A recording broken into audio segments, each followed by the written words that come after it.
Welcome to Fran Opps Live. I am your host, Jared Nassiff, and this is the show where we get to connect you with vetted and qualified franchise brands and the faces behind those brands. So the goal is for you to be able to franchise your future with confidence and clarity.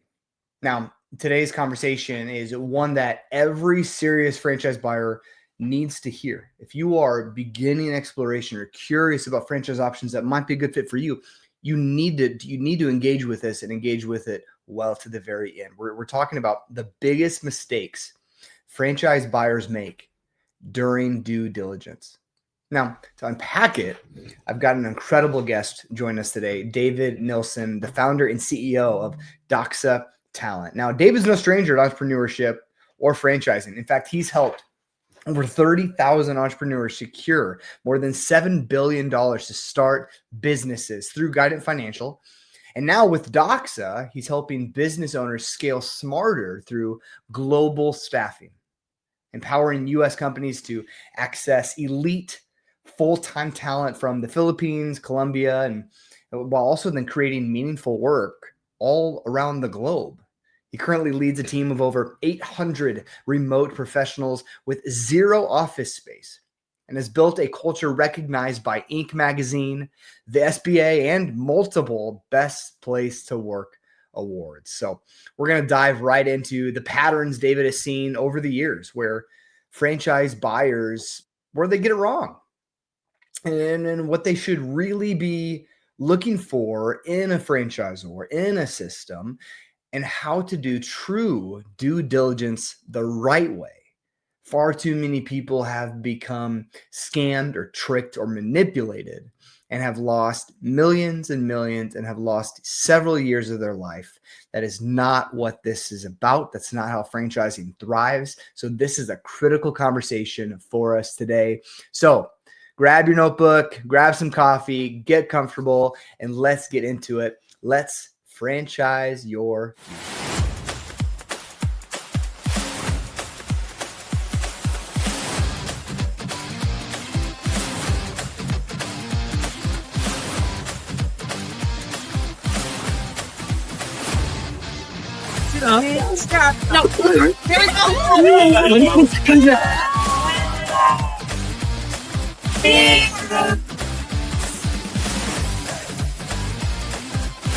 I love DOXA because of their culture. And it's a work-life balance. Learning opportunity. I love the fact that we're lifting up communities by creating a work. I get to work remotely. I get to spend more time with my family.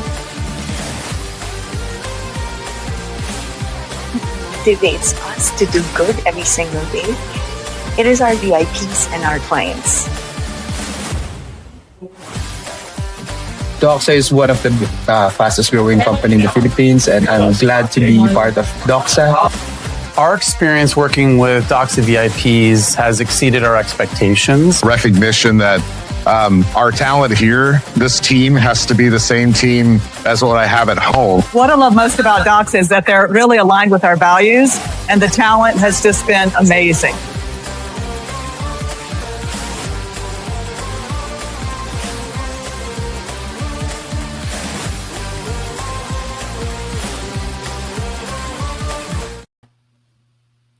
David, welcome, my friend, to we like to say the greatest group in the metaverse. So glad you're with us today. Yeah, happy to be here. Thanks for having me. Yeah, and what an incredible incredible team that you've built. And I'm excited to learn more about this business because it's rather unique. Like, I don't really know many other options. There's comparable in other lanes, but this is a rather unique business. So I'm excited to dive into all that, but really this conversation as a whole with your experience. So can you've had such an interesting journey through entrepreneurship, through franchising, and now global talent solutions. So can you start by really sharing us just a bit about your background and kind of what led you then to start DOXA Talent? Sure. Well, yeah, I mean, you talked a little bit about Guidant Financial. That is one of the businesses that I've started over the past few decades, but I've been an entrepreneur my entire life. In fact, I like to say I've been unemployed since about 2000, or unemployable since 2000. There you go. So look, I think everything that I've done revolves around entrepreneurship. So when I started Guidance Financial, it was to help businesses access capital so that they could start or launch that business. And then over time, we actually migrated or added, I should say, services like accounting and tax, payroll, and even 401k administration, so that we could be that operational engine that powers a small business so they can focus on growth. And about 50% of that is franchising. So as you noted the statistics at the very beginning, we've helped about, somewhere between 15 and 20,000 franchisees get capital over the years. So really excited by that. And then I've been on the global board of directors for the Entrepreneurs Organization, which has 20,000 members across the world. And, one of the sort of places that we found that most businesses struggle, and I saw this, this was a acute pain point for us at Guidance, was in finding good talent. All the things that we complain about today, talent scarcity, wage inflation, cost of living, commuting, all that stuff forced us about a decade ago at Guidance to explore other alternatives, and offshore talent was one of those. And I fell in love with the opportunity, but I also saw that the business had won on the backs of workers over the years, and there's a lot of inefficiencies that existed because the industry had been built for Fortune 500 companies, not mid-market or even small businesses. And so we set out to fix that while also bringing a socially conscious solution to the market, so that we were lifting up the communities that we were doing work in. Sure. Yeah, that makes sense. And that's such a big deal. It really is, because I know I've done some work in like a senior care space before. And that's the biggest pain point for owners in the senior care space with senior care franchises is employment and people and staffing, and because that's going to be the biggest part of their budget. It's also what makes the business successful. And what we tell people is it's actually pretty easy to find talent. It's pretty simple to find people. It's hard to find good people, and then even harder to keep them. That's really the challenge. And so much of that comes down to the owner themselves, right? But, you've worked with so many different business owners at different stages of their whole journey. And when it comes to people exploring franchise ownership, what do you notice most about how the typical individual approaches the process? Yeah, I mean, I'll speak at a very high level for now. I think having been I've been a franchisee, I am a franchisor, and I've had fun with tens of thousands of businesses at this point, many of which are franchises. I think what I've seen as a common thread is that people start looking for the perfect franchise, right? Right. So and my perspective is that there's no such thing as the perfect franchise. It's about finding one that's the right fit for you, right? The right fit for your goals, for your personality, for your skill set, and actually your appetite for building that business. As you know, working with an emerging brand versus a very established brand, at times they need very different types of people. And so the best franchise owners I know don't fall in love with the franchisor's brochure, but they fall with the type of work that they're going to do and the people behind the brand. Yeah, that's so true. And I feel like a lot of people that I work with on the consulting side typically come in with a mindset of they think they know what brand they want to get into. And it's usually a really popular, well-known brand. They're thinking, okay, I want to connect me to them. I want to do this. And it's 98% of the time, it's impossible for that person to even get in with that opportunity for multiple reasons. But then I also see a lot of times people are they get kind of that deer in the headlights look when they're looking at all these brands, because they're waiting, they're trying to find the perfect one, and they find something wrong with every single option. It's we've been exploring brands for several months now. You're not going to find the perfect brand. It's got to be the right fit for you. I like how you said that. Well, I think this is true at how you build any sort of business, right? I always think in our business, we say we want to put the right person in the right seat the first time, right? And so you're trying to find someone who's got not just the skill set, but also the natural wiring to do that work, so that it gives them energy versus takes that away.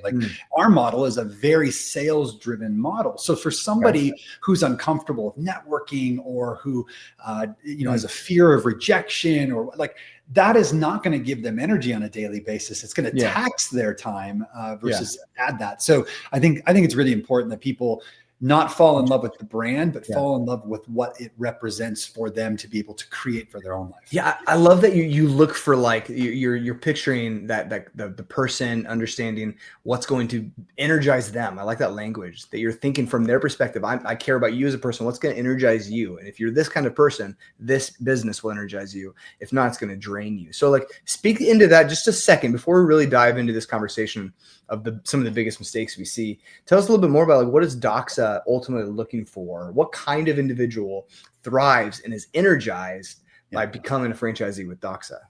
Yeah, so we help companies establish and scale up high-performing teams in different locations across the world. And our centers of excellence are the Philippines and Colombia. But ultimately, we need someone who, one, is excited about helping businesses think about growth strategies and ways that they can solve complex problems. So they really have to have a consulting mindset, but it is ultimately a business development role. I sort of talk about it as like if you took a staffing business and you merged it with the local State Farm insurance type business, you have that individual in the local market building relationships and brand awareness within a community, and then helping those business leaders to think about, how am I going to grow and scale in the future? And we've got some tools to help them do that. So it is an individual who is comfortable in that sort of business development, networking deal. And it is a very low, I would call, financial investment relative to a lot of other concepts, but it takes a time to activate because it is a business development side. So you don't have the expense of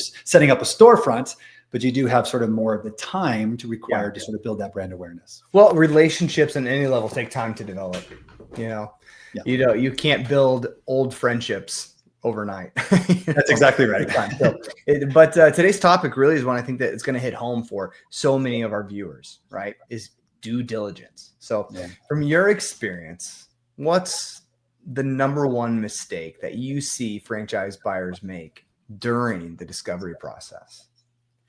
Well, we talked about one, so I'll just kind of recap that one. I think a lot of times people have a brand in mind, and so they've sort of got this solution already in mind before they figured out what the real problem is. And so they fall in love with the solution versus the problem. And I think what we want franchisees to be clear of is, what are they trying to move towards? What are they trying to accomplish? And then find the right brand. I mean, you and I both know this. Most people think that franchising is 6 brands in the QSR space. Yeah, right. And the reality is there's lots of other opportunities. And so I think that's one thing. Keep an open mindset in terms of, be clear about what you want to accomplish, but be open in terms of which brand potentially could deliver that. But then once you start the process, I think a lot of people treat the diligence process like a checklist instead of a conversation, right? Ooh, that's good.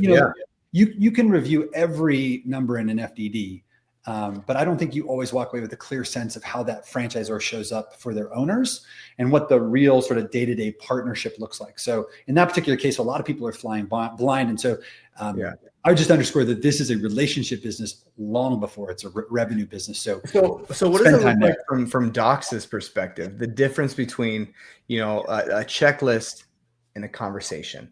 I love that dichotomy. So from DOXA's perspective, like if someone were to perform due diligence with you, and for it to be a conversation, what does that mean? Yeah. So, look, you can go through the FDD and see the unit economics, right? And that is important to understand those, the economics and the variability inside of those. And so I always tell people, like, you want to look at the highs and you want to look at the lows.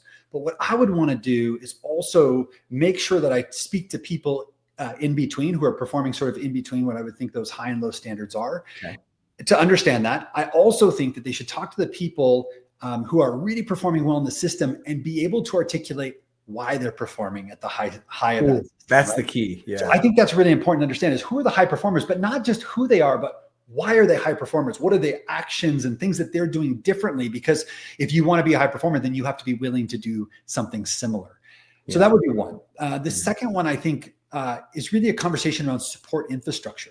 Not just what's promised, but how is it actually delivered? So when you're talking to franchisees, you want to have, understand, like, what's the communication path look like? What are the tools that are available with the franchisor? And how do they live that? Not just what they say, but how do they actually live that? And I think you get that from talking to the franchisees themselves. Yeah.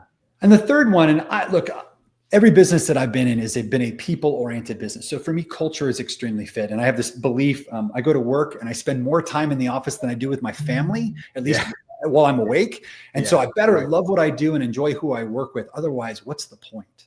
Right. And so cultural fit to me is really important. So I would talk to both the franchisees and the franchisors, particularly, again, those that aren't the poster children within the system, to understand what it looks like or how it feels to operate within it. So those are kind of the three things that come to mind for me. Wow, that's really, there's a lot to unpack there. But like, I think one of the things too that you kind of hitting on was, I think so much of this kind of comes into individuals need to like really slow down, and just as much time as they're spending getting to know a brand or a franchisor, they should really, before they do that, spend time getting to know themselves.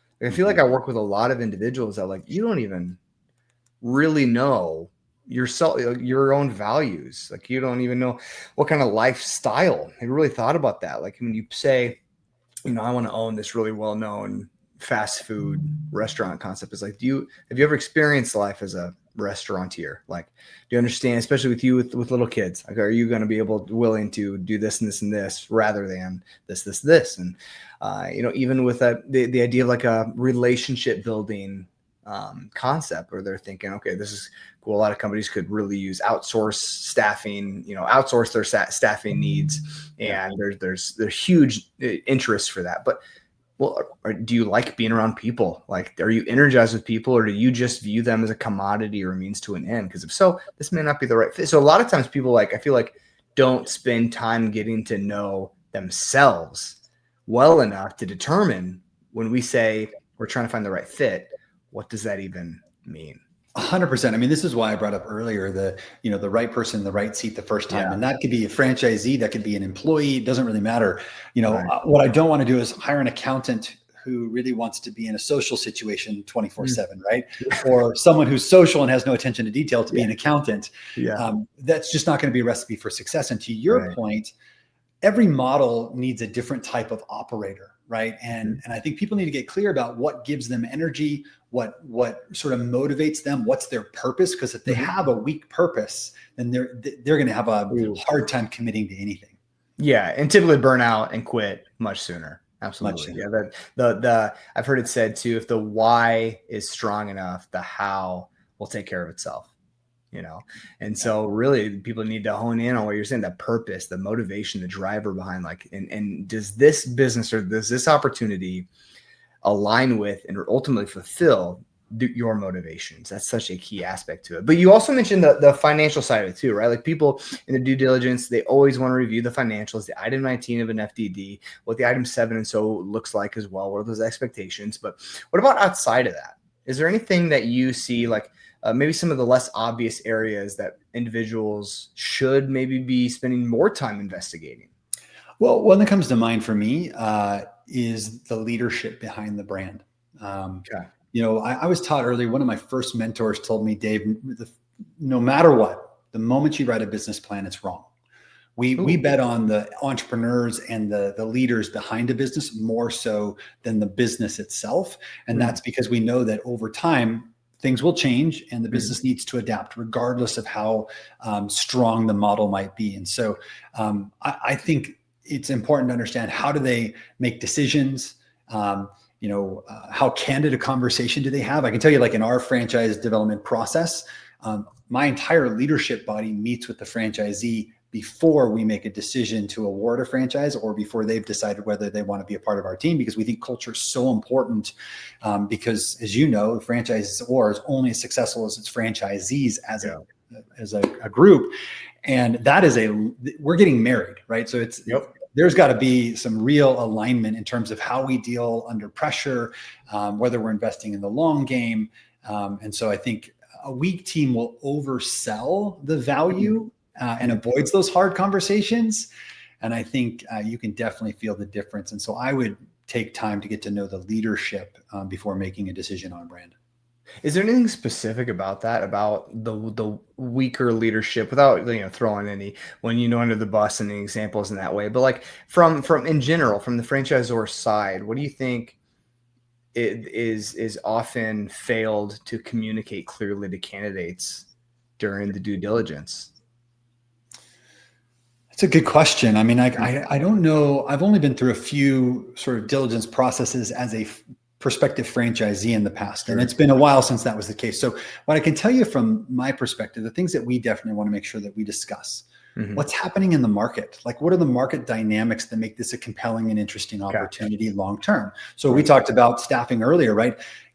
I can't tell you how many people I talk to and say, I can't wait until things get back to normal, right? Until finding good staff is helpful, because right now it's hard to find them. If you can find them, it's hard to afford them. If you can afford them, it's hard to keep them, right? So I guess all that. And I don't know if you saw recently in The Atlantic, they talk about the fact that the US population is expected to tip a decade earlier. So we're actually supposed to go in decline starting in 2031, I believe now. So that means that talent scarcity is going to continue to be an issue for businesses forever. And this is something that they have to deal with. So we talk about the market dynamics that make this a compelling opportunity. Then we talk about our model and why we think it is comparable, superior, whatever words you want to use, but why we think it's unique in the marketplace. But then ultimately we have them meet with our leadership team, because again, what I know is that our business models can continue to be refined and adapt over time. And what we need is franchisees who understand this, and want to be a part of that. You know, we're a younger brand, we're a mature company, but we're a younger brand in terms of franchising. And so I think we offer some of the benefits of both, but we really need entrepreneurial type franchisees who want to be a part of helping to continue to improve and grow and build the system. Whereas if you're in a system that has 4,000 franchisees, they may just want you to work that system a little differently, right? Sure, right. You're just more of a number in a system rather than a partner building the system. That's exactly right. Yeah, that's so good. Yeah. Now, for those watching this, there's always that moment when a buyer gets really excited about something, right? And at the same time, terrified. Right? And what's your advice for someone that is at that crossroads trying to make the right decision? Because everyone will get to that point. They've done their due diligence. But that trepidation, that anxiety, it's not going away. Excitement. No. That's probably not going away or moving anywhere. So how do you help someone through that when they're at that crossroads? Well, I think, first, I think it's just acknowledging that's normal. I mean, look, I've started, this is my, I think, 6th business that I've started. Okay. Wow. And I felt that anxiety, that nervousness before doing that even still. Right. And every time, even on I didn't feel the financial pressure the same way that I did the first time around, but it's different stakes, right? So I think it's normal. I think just understanding this, if you're not a little terrified, I don't know if you really understand what you're stepping into. That's good. I think like so that. True. I think you should feel that, because my belief is, and this goes back to what we were just talking about a second ago, if you understand your why and your why is really strong, then I think that fear almost becomes a fuel to some degree, right? Like that's a nervous energy you can put to good use. But if your why is weak, then that fear actually should be a warning, right? So this is where what you said a minute ago really resonated for me, and that is get to know yourself. What you like? Are you trying to generate income? Or are you trying to build equity?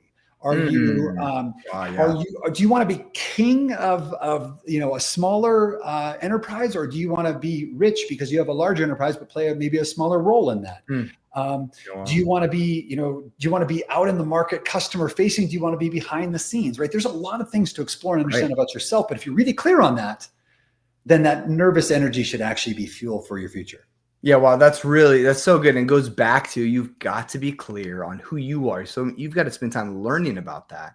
So many people have spent decades and decades in a career and a path building that up, and they've never spent any time really understanding who they are inwardly and what they do want to do with their life and what's going to be a good fit for them based on what aligns with their values, their cultural fit, and their vision for the future. So that's huge. Like for those, watching who, whether now or whether later on down the road, who may be early in the process, right? They've just kind of poked around online. They haven't really initiated any due diligence discovery at all. They're just kind of curious. And right now it's kind of a pipe dream. What's one, what's one step, one powerful step they could take this week really to move forward in the process? Sorry, can you repeat when you say they can take? Yeah, what's one simple but powerful step an individual who's exploring franchising or curious about it, what's one powerful step they could take this week to really maybe strengthen their due diligence? Well, I mean, I think we sort of talked about this a little bit, but I'll double click on it, as a friend of mine likes to say. I think and I know you probably do this in your own process when you're helping people think about this. You're introducing them to multiple concepts and trying to help them understand, like, how do these different things play a role in what I'm trying to move towards, right? I think talking to multiple brands is really important. It's don't fall in love with the end result, fall in love with the process and really follow that, right? I think the second thing is I would spend more time talking to franchisees who are not the fringe cases. They're not, the failures, and they're not the poster children, but the people in the middle to really understand that brand and have a conversation. I think if you actually talk to people and don't just, like, hey, I talked to Jared, he said it was a great brand, I've checked that off my list. Have a real conversation and talk to them about where they're doing well and where maybe they have blockage, so that you now have questions you can also ask the brand again. And then you'll get a sense for how do these leaders react? I think franchisors who, I would say the best franchisors don't shy away from hard conversations, right? I think they should be clear that franchising isn't magic. You need to work, lead people, follow a system. But I think the best franchisors skip the opportunity and talk more about their responsibility. And I think that's what I would try and get more of a sense for is who are you really signing up to partner with long-term? Yeah, right. That's spot on. And I think, like, even from my perspective too, like for those of you watching this, that one of those steps, who are you partnering with, who you're working with, you can do that from the very beginning, right? Like and it doesn't have to be me. Like find a consultant, just as you would a franchise. Find an individual who knows what they're doing, who's educated in this field, who's certified in this space, that can walk alongside you, that aligns with you, who you are and your values, but it's also going to coach you to take you where you want to go, right? And again, you and I might not be the right fit. My process, how I talk to you, how I lead you and guide you, that might not be a good fit for you. So find someone though, so you're not doing this alone, as well as you go through the whole process. I think a lot of people. Go ahead. Well, I was gonna say, I think a lot of people actually feel like they need to do that, and I think what you bring up is a good point. I have a business coach today. I've been an entrepreneur for over 20 years. I've always had a business coach. And if I'm looking to explore something new, I go find someone that's best in class and expert in that field. So I have somebody that sort of, I can learn from their mistakes and the mistakes they've seen others make along the way. I think it's really important at every stage of business, before you get in, when you're in business, and even after. Some people need that therapy to help them understand like how to deal with the separation from that. I think it's always good to have that stuff, that support. Yeah, absolutely. And if you're watching this right now, or live or a later date, and you're interested in at least beginning that conversation, taking that first powerful step toward, improving your own due diligence, you can literally type DOXA in the chat right now, and we will reach out. We'll send you a message to begin that conversation, explain the initial steps of how we go about helping you perform excellent due diligence so you can franchise your future with confidence and clarity. And who knows, it very well could be DOXA, but it very well could not be. And so we want to make sure that we're finding the right one for you. And if you are intrigued by especially learning more about DOXA too, again, type DOXA in the comments, type it in the chat below on whatever platform you're on, and we'll get the conversation going right away, so we can help you franchise your future with confidence and clarity in record time. But while they're doing that, Can you tell me, David, just a little bit more about DOXA? Can you tell us what you're doing to help businesses grow ethically and efficiently, and really kind of what's next for your team?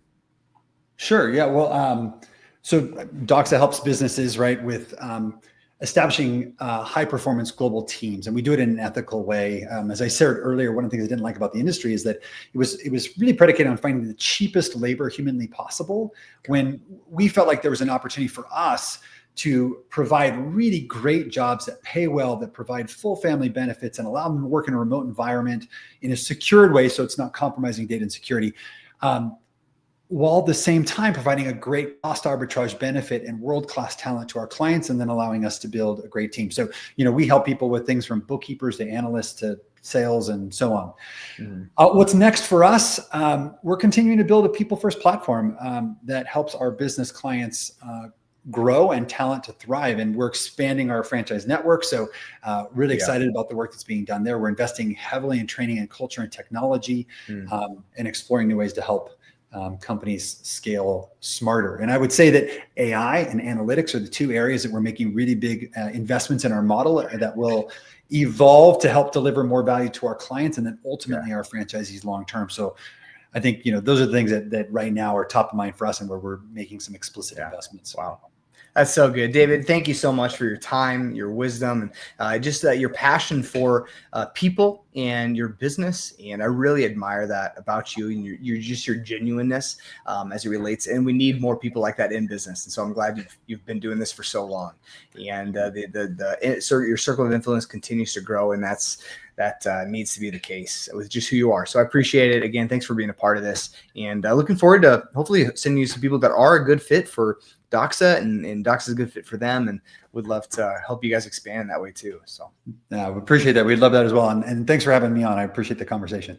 Yeah. All right, David, we'll see you later. Have a good one. Friends, everyone else, have a great right now as we're doing this live. Next week is Thanksgiving. We will not have a franchise Fran Opps live, but we will see you again in December with a few more great conversations, jam-packed with value, just like this, as you continue to explore, think about franchise ownership. And I want to make next year, don't get to this point again next year, sitting here where you are today thinking, man, I really like, I like the concept, or I'm tired and bored with what I'm doing. I feel useless, or I'm tired of corporate. I'm tired, whatever I'm doing. I feel like I'm wasting my time. I'm missing time with family. Don't do that.